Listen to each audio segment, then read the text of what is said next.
Hi Tom and ಜೆರೀಸ್, ಶುಭೋದಯ and ಎಲ್ಲರಿಗೂ ನವರಾತ್ರಿ ಹಬ್ಬದ ಶುಭಾಶಯಗಳು.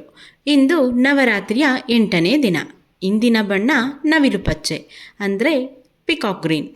ಇಂದು ನವದುರ್ಗೆಯ 8ನೇ ಸ್ವರೂಪವಾದ ಮಹಾಗೌರಿಯನ್ನು ಪೂಜಿಸಲಾಗುತ್ತೆ. ಗೌರಿ ಎಂದರೆ ಗಿರಿಯ ಮಗಳು ಎಂದರ್ಥ. ಹಿಮಪರ್ವತರಾಜನ ಮಗಳಲ್ಲವೇ, ಹಾಗಾಗಿ ಈ ಹೆಸರು ಬಂತು. ಹಿಂದೆ ಪಾರ್ವತೀ ದೇವಿಯು ಬ್ರಹ್ಮಚಾರಿಣಿಯಾಗಿ ಸಾವಿರಾರು ವರ್ಷಗಳ ಕಾಲ ತಪಸ್ಸನ್ನು ಮಾಡಿದಾಗ ಪಾರ್ವತಿಯ ಮೈಬಣ್ಣ ಪೂರ್ತಿ ಕಪ್ಪಾಗಿ ಮೈಮೇಲೆಲ್ಲ ಬಳ್ಳಿಗಳು ಬೆಳೆದು ಕಾಳಿಯ ಅವತಾರದಲ್ಲಿದ್ದಳು. ಇದನ್ನು ಗಮನಿಸಿದ ಮಹಾಶಿವನು ತನ್ನ ಜಡೆಯಲ್ಲಿದ್ದ ಗಂಗೆಯನ್ನು ಹರಿಸಿ ಪಾರ್ವತಿ ದೇವಿಗೆ ಅಭಿಷೇಕ ಮಾಡಿದನು. ಇದರಿಂದ ಪಾರ್ವತೀ ದೇವಿಯು ಪೂರ್ತಿ ಶ್ವೇತಾಂಬರಿಯಾದಳು, ಚಂದ್ರನಂತೆ ಹೊಳೆದಳು. ನವದುರ್ಗೆಯರಲ್ಲೇ ಶಾಂತ ಸ್ವರೂಪಿ ಈ ಮಹಾಗೌರಿ.